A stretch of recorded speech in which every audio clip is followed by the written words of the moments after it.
Hello and welcome to a new video. Today I am bringing you my January reading wrap up, and it was a pretty good month considering I had a whole week where I slumped. So in the month of January I read 16 books. I DNF'd a book, but overall I had a pretty good month.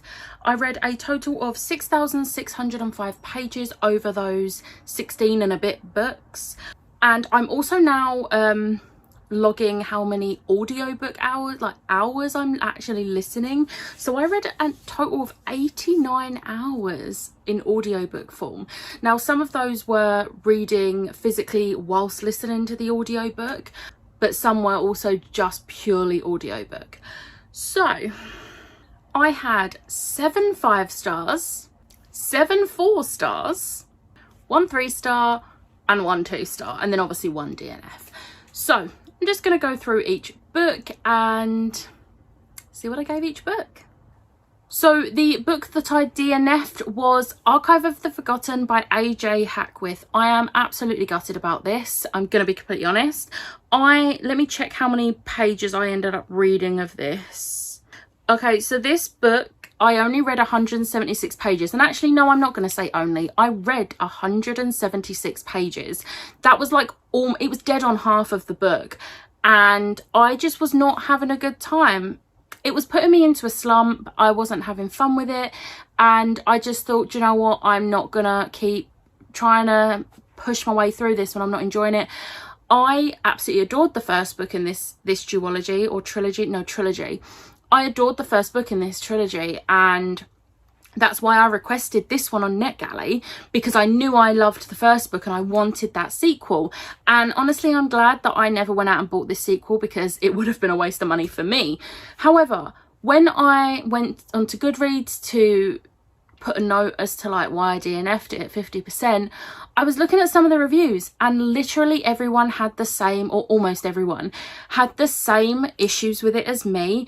And to be honest, it felt like I was reading a completely different book to the first book.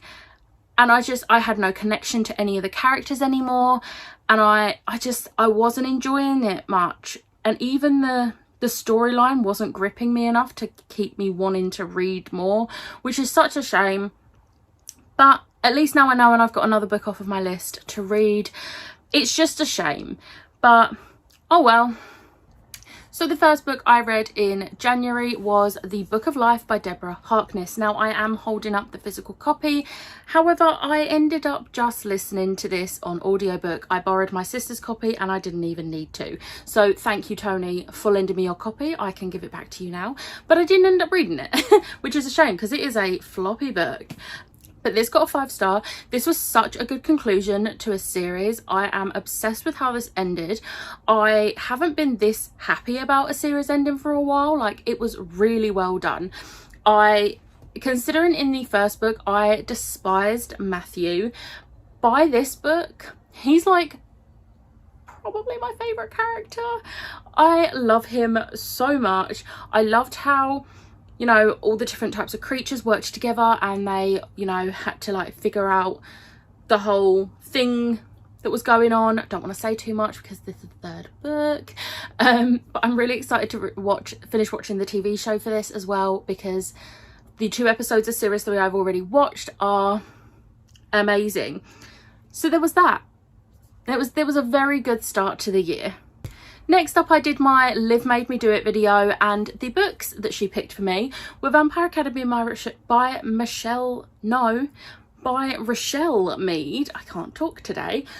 This is obviously the first book of the series. This got a 4-star from me. It wasn't perfect, and I do genuinely think if maybe I had read it like when it first come out, like I think like a decade ago, I would have probably given this, wait, when did it come out?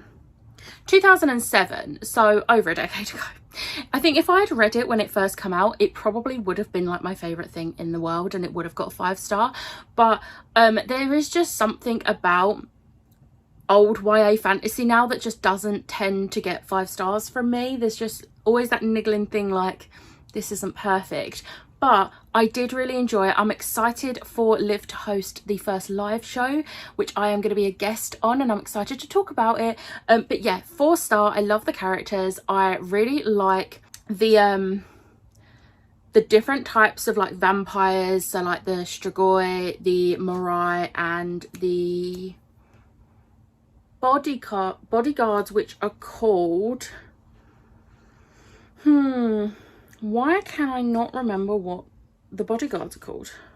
But they're the Guardians. Anyway, really enjoyed this. I'm very excited to read the second book in February. The next book on Liv's choices was the first book in the Secret Circle series by LJ Smith. So it was The Initiation.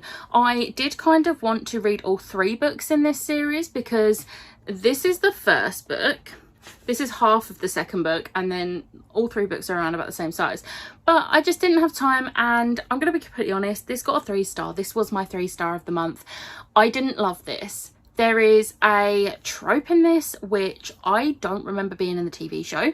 It probably was, but I've like tried to remove the TV show from my brain because I'm still annoyed they cancelled it after 1 season and didn't wrap everything up. But there is a cheating trope. And I'm not okay with it, and it really brought my rating down. And I think that was why I didn't then push to try and read the other 2 in this series. I do still want to read them, but just not right now. But I'm glad I finally read this. Me and Liv actually, I still have the receipt in this because me and Liv, the first year we knew each other, which was 2017, I can tell you the exact date. 22nd of November 2017. So we'd only known each other since the August, and we went book shopping and we both picked out a book for the other person to buy and read that we thought they would love. And me and Liv being me and Liv, neither of us had read the books the other one picked out. But now I have, so I don't feel bad anymore. But yeah, 3-star isn't the best. I don't know if it'll be a series I reread once I've completed it, but we'll see. I'm glad I finally read it.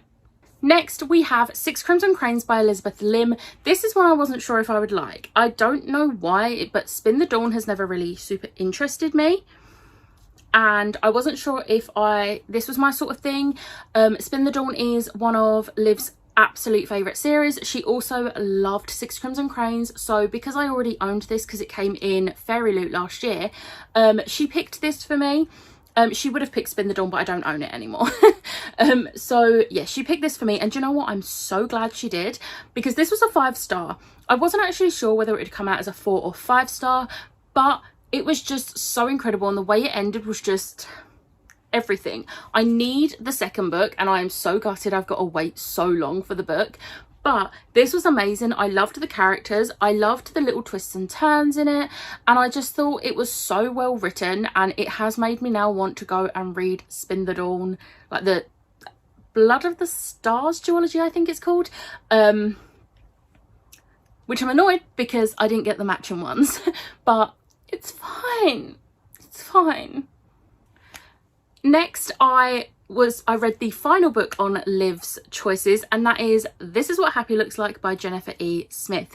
This got a 4-star. I absolutely loved this. This is a YA contemporary romance, which is apparently my thing now.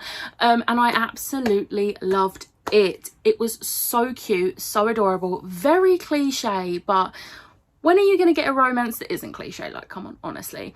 But it was like, I have read fanfics with a similar thing. So like they meet a celebrity and, you know, there's a whole secret thing, and then the secret gets out and they have to figure out whether they want to be together and be in the public eye. And it's so corny, but you know what? I absolutely loved it. And I'm so glad that Liv chose this one for me, because this was sort of like the wild card. This is the one that she thought I would like, but wasn't sure at the same time. And when I read the blurb, I was like, this does kind of sound like my thing. So I'm going to give it a go, and I'm really glad I did, because it was so good. Next up, we have City Bones by Cassandra Clare. This is obviously a reread. This is actually my 3rd reread, because I read it and then this is now the 3rd time rereading it. I tabbed and annotated this, and it was a good time.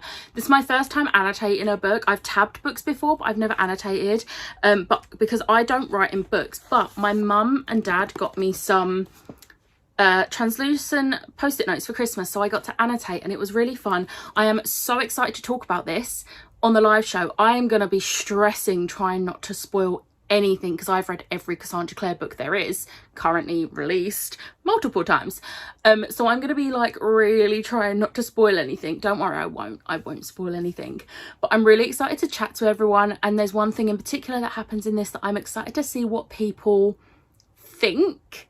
I won't be able to say anything because obviously I know how it ends, but yeah, I'm very excited. Obviously this was a 5-star, and I'm actually I was really intrigued by that because I've never put this book through Corpile before, because I haven't read it since using Corpile. So it was really interesting to see that the fact it did actually come out as a 5-star, and it's not just me being like, oh my god, I love this book, 5 stars. So yeah. The next 2 that I read, I'm going to do these 2 together because they were 2 issues of a comic series. So this is Moon Knight. It's a Marvel comic. Obviously, if you are in the know with Marvel, you will know that the TV show is starting at the end of March, the day before my birthday, might I add. Happy birthday to me. And I have been wanting to give the comics a go, but I wasn't sure where to start, and I saw someone on Twitter post about it. So they said the best place to start is the 1980 comic series. So I found somewhere online where you can read them, and I read the first 2 issues, and these both got 4 stars. These were so good. I'm really excited now, like even more so. One, to carry on this. They're going to be like ones that I don't particularly put on my TBR, but I'm going to like pick at throughout the next few months. But I'm really excited to see how they're going to make this into the TV show, because from the trailer it already looks different, and I know it's not necessarily based off of these comics, but I am excited. Next up we have Kate in Waiting by Becky Albertalli, which was my pick from my NetGalley jar, or one of the picks from my NetGalley jar, because I had 2 NetGalley picks and then 1 ebook pick. So this is one of my NetGalley picks because I own the physical copy, and this was a 5-star. Are we shocked? No. Has a Becky Albertalli book ever got anything less than a 5-star from me? No. I loved this. This was so nostalgic, in the sense that this is about theatre kids in school, and obviously there's a love story and a love triangle kind of thing, or rather a love V, and it was very predictable. I knew, the thing is, even though I knew who was going to end up with who and what was going to happen, I still gasped when there was a revelation about something, which not many authors can do that for me. So I love that for me. But I really enjoyed the nostalgic side, because I was a theatre kid in school and I really enjoyed getting involved in all of the drama stuff. I was a GCSE drama student, and it was a fun time. I loved it. It was one of the best times of my life, and this just brought back all the memories of doing the productions in school, and it was just a good fun time, and I loved it so much. Next up we have Desperate Measures by Katie Robert. This is the first book in the Wicked Villain series, and this got 4 stars. I actually wasn't sure if I would like this, because whilst it is a smutty Jafar Jasmine retelling, or inspired, which I thought I would like, it also has the daddy kink. Now, I don't like the daddy kink, but apparently now I do in books. Who would have thought it? I don't know if it was just because of the book itself that made me like it. I'm not really going to go dig in to try and figure that one out, because that's something I don't really need to know. But I really enjoyed this. I would definitely look up the trigger warnings for this, because there is some things in here that might be a bit triggering for some people. I was okay with it. But there was a few bits that made me feel a bit uncomfortable, but not enough for it to actually affect my enjoyment. But I know some people it would affect their enjoyment and, you know, their mental health. So definitely look into this before you read it if you want to read it. But oh my god, it was so good. The smut was just amazing. Like, so much. In the first chapter, it does not shy away from it. Straight in there from the beginning. I don't want to keep talking about it because I'm going to spoil it, but this was really good, and I have already got the next 2 books in the series, and I am going to read them soon because this is so good. Next up we have Little Thieves by Margaret Owen. This was one of my most anticipated books of 2021. I just didn't get around to reading it because it came out in October or November. I did have the e-arc, but I had the same issue as Becca at Becca and the Books had, where the formatting was horrendous. So I held out for the physical copy, and this was Rose, I think this is Rose Patreon book club pick for January, February, and it was so good. This was a 5-star. Oh my god. I actually wasn't sure if it would be a 4 or 5-star because I've heard very mixed reviews about it. But for me, this story was incredible. The writing just reminded me just how much I enjoy Margaret Owen's writing, and it's made me want to really bump up the Faithless Hawk, which is the sequel to The Merciful Crow.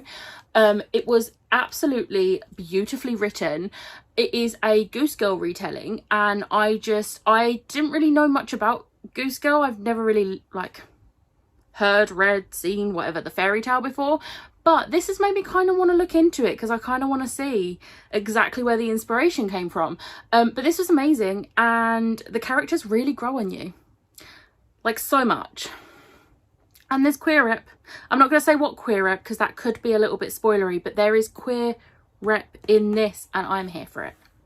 Next up, my reread of House of Earth and Blood by Sarah J Maas. I mean, do I even need to say what rating this got? It got 5-star again. I absolutely loved this book so much. This obviously was my second favourite book of 2020, and that was when I read it the first time, obviously. And then I was fully like, I'm going to reread it before the second book comes out, and the second book comes out in 14 days from the day I'm filming this. So I did the reread. I did actually mostly listen to the audiobook for this. Nearer the end, I sort of like read along with the audiobook, but this was just such a fun reread. I love this book. I don't know what else I can say about this because I feel like I've said it all before in the past, but it's just so amazingly written. I know a lot of people don't necessarily like Sarah J Maas's writing, but for me, I love this. There's a thing she does do though, which, do you know what? I'm not going to go into it because that'll go into spoilers, but yeah, I love this. I think it's amazing. I love the characters. It breaks my heart. Like, it actually rips my heart out. So I dread to think what the second book's going to do, but anyway, we move on. Next up, I read my ebook that I picked out of a mug, and that was Witches of Barcelona by Cadis Knight. This is the second book in the Bloodweb Chronicles series, and this I think was actually even better than the first book, which is Vampires of Moscow, which I really loved. So, you know, the fact that it was better was even was amazing. But this got a 4-star. I really loved this. There was a little bit of sapphic in this, just saying. Just putting it out there. There is a pairing that I'm hoping to happen in this series, but I talked about this in my vlog, but it hasn't happened yet. So we'll see, maybe in book 3. But yeah, I really love the writing in this. The smut is amazing, and I can really, I can't talk. I can really relate to the main character in parts, and I really love the witty banter that she has with like everyone and the sarcasm.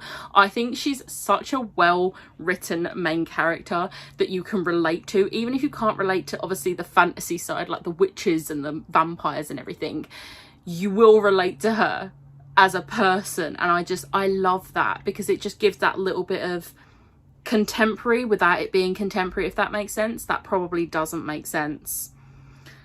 But I love this series, and it is also I believe it's a self-published series by 2 indie authors, so go and check it out. Next, we're gonna rip the band-aid off. My unpopular opinion that a lot of people probably hate me for. I read Assassin's Quest by Robin Hobb. It got 2-star. I'm so sorry to everyone who loves this book and 5 stars it, but I genuinely cannot see why you love it. I'm not judging you for loving it. Like, I mean, feel free to judge me for not loving it, but I was so bored. I genuinely don't think I care about Fitz's life, because if you look at the Live Ship Trader series, loved it. Fitz isn't in it. I absolutely love that trilogy. All 3 books the first one got 4 stars and the other 2 got 5 stars. This series, it has gone 2 stars, 3 stars, 2 stars. I don't care about Fitz's life whatsoever. And I thought it might have just been the first book because he was like an actual child. He's not a teenager, a child, and I just didn't care. But he's now a teenager slash adult, like slash young adult, so and I still don't care. This book was basically about 60% just him traveling and meeting random people and traveling with them for a bit, then something could happen and he'd leave them, travel a bit, meet someone else, travel with them a bit, and I just was so bored. And I came out of this 838 page book with two thoughts, one of which, when I was messaging my friends about it, apparently I missed a major thing after it because she made a comment and I was like, huh? So even one of those comments was pointless, which is a real shame because I really wanted to like this.